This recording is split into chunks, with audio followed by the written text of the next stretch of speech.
अध्याय 1 हमारे आसपास के पदार्थ। सबसे पहले पदार्थ, जिसे हम अंग्रेजी में मैटर कहते हैं, वह क्या है? हर वो चीज जिसके पास द्रव्यमान या अर्थात मास और आयतन अर्थात वॉल्यूम होता है, वह पदार्थ कहलाती है। जैसे पानी, पत्थर, कुर्सी इत्यादि। इन सब चीजों को हम अपने आसपास देख सकते हैं और इसके अलावा भी बहुत सारी चीजें होती हैं जिनको हम देख सकते हैं और जिनके पास द्रव्यमान और आयतन दोनों होता है और उसे हम पदार्थ कह सकते हैं। पर ऐसा जरूरी नहीं है कि हम हर पदार्थ को अपनी आंखों से देख सकें। जैसे हवा, यह भी एक पदार्थ है पर हम इसे देख नहीं सकते। पदार्थ कणों से मिलकर बना होता है। कणों को हम अंग्रेजी में पार्टिकल्स भी कहते हैं। पदार्थ के कण बहुत ही छोटे होते हैं, इतने छोटे कि हम उनकी कल्पना भी नहीं कर सकते। पर अगर मैं तुम्हें बोलूं कि सुई की नोक के बारे में कल्पना करो, तो कण का डायमेंशन यानी साइज इससे भी लाख गुना छोटा होता है।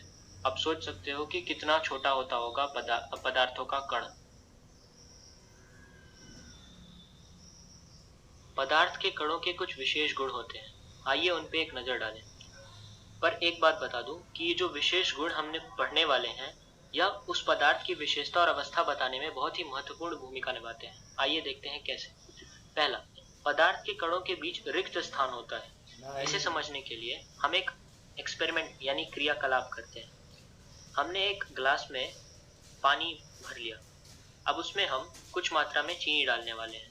तो ये हमने कुछ मात्रा में चीनी डाल दिया। अब हम इसे अच्छे से स्टिर यानी कि मिक्स करने वाले हैं।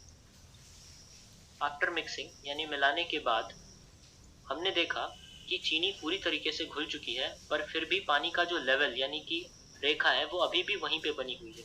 इससे यह साबित होता है कि जो पानी के कणों के बीच के जो रिक्त स्थान थी, उसमें सुगर यानी चीनी के जो कण थे वो जाके स्थापित हो गए।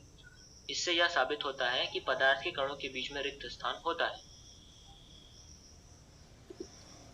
पदार्थों के कण हमेशा गतिशील होते हैं, यानी अगर कोई भी पदार्थ है तो उसके कण के पास कोई ना कोई ऊर्जा होती है जो उसे हमेशा गति में रखने के लिए मदद करती है। भले ही वो ठोस हो या तरल हो या गैस हो, कुछ ना कुछ तो ऊर्जा हर में होती है। हम इसके बारे में आगे डिटेल में पढ़ेंगे, विस्तार में पढ़ेंगे। तीसरा, पदार्थ के कण एक दूसरे को आकर्षित करते हैं और यह आकर्षण का जो सीमा होती है, यह सबसे ज्यादा होती है ठोस में, उससे कम तरल में, उससे कम गैस। इसके बारे में भी हम आगे पढ़ेंगे। आइए अब पढ़ते हैं पदार्थ की अवस्थाएं यानी कि स्टेट्स ऑफ मैटर के बारे में। इसे हमने 3 पार्ट में डिवाइड किया है। पहला, सॉलिड स्टेट यानी कि ठोस अवस्था। दूसरा, लिक्विड स्टेट यानी द्रव अवस्था। तीसरा, गैसियस स्टेट यानी गैसीय अवस्था। आइए अब इनके बारे में विस्तार में पढ़ते हैं। आइए अब इस चित्र से पदार्थों के बारे में थोड़ा और समझने की कोशिश करते हैं। पहला, सॉलिड यानी कि ठोस अवस्था। इसमें जैसा आपको प्रतीत हो रहा है, इसके कण जो हैं स्थिर दिख रहे हैं, पर ऐसा बिल्कुल एकदम स्थिर नहीं होते। वो अपनी पोजीशन यानी जगह पे रहते तो हैं, पर उसके अबाउट डोलते रहते हैं, अर्थात उनमें भी कुछ ऊर्जा होती है। पर अगर हम द्रव में आए तो ठोस के कंपैरिजन यानी तुलना में उसमें ऊर्जा ज्यादा होती है और वह एक जगह से दूसरे स्थान पे मूव कर सकते हैं।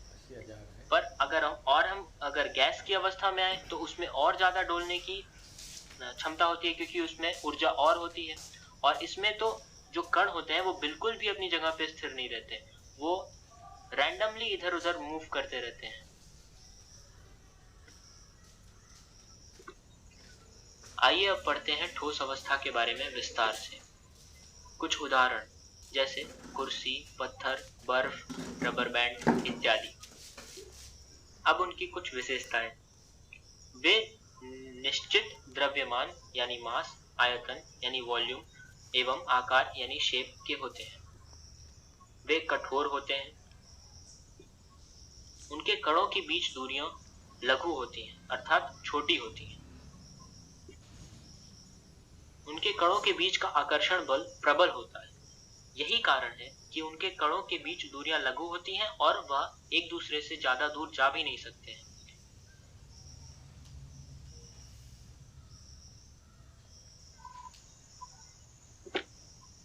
आइए अब पढ़ते हैं द्रव अवस्था के बारे में। कुछ उदाहरण जैसे पानी, दूध, पारा इत्यादि। हालांकि पारा जो है सिर्फ सामान्य तापमान पे द्रव अवस्था में होता है। अब उनकी कुछ विशेषताएं, जैसे वे निश्चित द्रव्यमान यानी मास और आयतन यानी वॉल्यूम के होते हैं। उनका द्रव्यमान और आयतन बदलता नहीं है। उनमें बहाव होता है। अगर हम किसी भी द्रव को एक ऊंचे स्थान से नीचे स्थान की तरफ छोड़ दें तो वो अपने आप बहता है। इनका आकार निश्चित नहीं होता। यह आप जिस भी बर्तन में डालेंगे वह उस बर्तन का आकार ले लेगा। ठोस की अपेक्षा द्रव में रिक्त स्थान अधिक होता है, और जैसा कि हमने पहले भी देखा था, क्योंकि इसमें ऊर्जा ज्यादा होती है इसलिए इसके कण एक दूसरे से ज्यादा दूर तक जा सकते हैं और इनमें एक दूसरे से दूर जाने की क्षमता अधिक होती है, जिस कारण इनमें रिक्त स्थान भी अधिक होता है।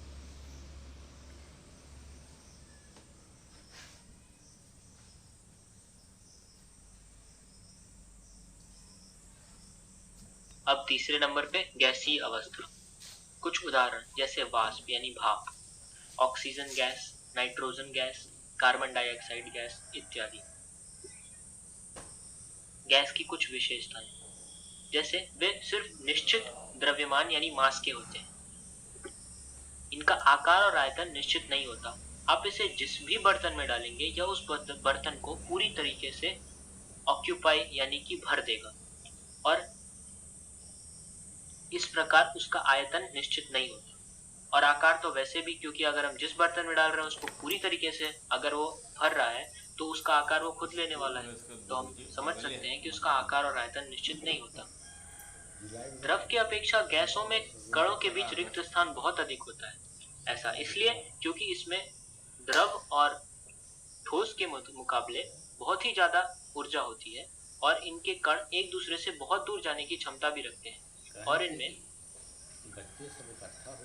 आकर्षण भी बहुत कम होता है। ठोसों और द्रव्यों के तुलना में गैस की संपीडितता काफी अधिक होती है। संपीडितता को हम कंप्रेसिबिलिटी भी कहते हैं, अर्थात अगर हम किसी ठोस को बल लगा के उसकी अवस्था को बदलना चाहें तो हमारे लिए वो बहुत ही मुश्किल का काम होगा। और हालांकि द्रव के लिए यह मुश्किल होगा, पर इतना भी नहीं। पर अगर हम गैस के में आए तो उसे हम कुछ बल लगा के और तापमान को कम करके हम उसे आसानी से उसकी अवस्था को बदल सकते हैं।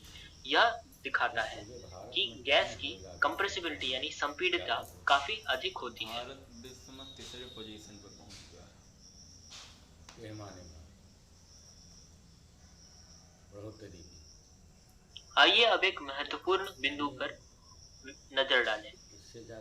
गैसों के कणों की अनियमित गति के कारण ये कण आपस में और बर्तन की दीवारों से टकराते हैं। बर्तन की दीवारों पर गैस कणों द्वारा प्रति इकाई क्षेत्र पर लगे बल को गैस का दबाव कहते हैं। आइए देखते हैं।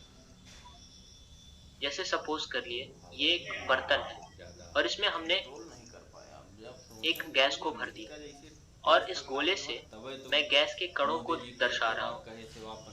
ये गैस के कण हमेशा गतिशील होते हैं और इनकी गति की दिशा निर्धारित नहीं होती है। ये इधर उधर टकराते हुए गति करते रहते हैं। जैसे सपोज ये वाला कण इधर जा रहा है तो ये वाला कण हो सकता है इधर जा रहा होगा, ये वाला कण हो सकता है इधर जा रहा होगा, एंड ये वाला इधर जा रहा होगा। इस प्रकार हर एक कण अनिश्चित दिशा में गति करते रहते हैं, जिस कारण वह बर्तन से जाके टकराते हैं और उस पे कुछ बल लगाते हैं। तो अगर हम उस बल को उस बर्तन के क्षेत्रफल से भाग दें तो जो हमें मिलेगा हम उसे गैस का दबाव कहते हैं। अगर हम उसे इक्वेशंस में लिखना चाहें, then pressure is equal to, अर्थात दबाव इज इक्वल टू बल भाग क्षेत्रफल। आइए एक नजर डालते हैं अवस्था परिवर्तन में। सॉलिड यानी कि ठोस, गैस यानी कि गैस, लिक्विड यानी कि द्रव। तो अगर हमें द्रव अवस्था से ठोस अवस्था में जाना है तो हमें उसे फ्रीज करना होगा, अर्थात हमें उसका तापमान इतना घटाना होगा ताकि उसके कण इतने करीब आ जाए कि वो कुछ न कुछ भेजा भी स्टार्ट करो। ठोस अवस्था में चले जाए। अब हमें अगर ठोस अवस्था से गैस अवस्था में जाना है तो उसे हमें उसका तापमान इतना बढ़ाना होगा और उसे इतनी ऊर्जा देनी होगी ताकि उसके कण इतनी ऊर्जा लेके मूव करें, इधर उधर गति करें, ताकि वो गैस अवस्था में चले जाए। और अगर हमें गैस अवस्था से अब द्रव अवस्था में जाना है तो हमें उसका तापमान घटाना पड़ेगा, गाँव साइड जिस कारण उसकी ऊर्जा हम थोड़ी सी कम करेंगे और वो कुछ स्थिर होंगे, पर फिर भी वो कुछ गति करेंगे और उनका स्थान अभी भी निश्चित नहीं होगा, 9th में पहुंच गई। जिसे हम द्रव कहते हैं। और अगर हम उल्टी दिशा में जाएं तो अगर हमें द्रव को गैस में परिवर्तन करना है तो हम उसे बॉयल कहते हैं, बॉइलिंग कहते हैं या उबालना कहते हैं, जिसमें हम उसका तापमान कुछ डिग्री सेंटीग्रेड तक बढ़ाते हैं।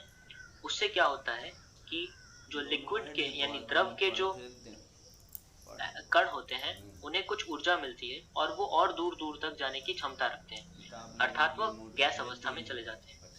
उसी प्रकार अगर हम गैस अवस्था को अगर सॉलिड अवस्था यानी ठोस अवस्था में ले जाना चाहें तो उसमें हमें उसके तापमान को घटाना पड़ता है, जिसके मतलब लोगों के पास हमने नोटिस वो हम उससे इतनी ऊर्जा निकाल लेते हैं ताकि वह कुछ निश्चित स्थान पे आ जाते हैं और उनमें आकर्षण बहुत ही बढ़ जाता है।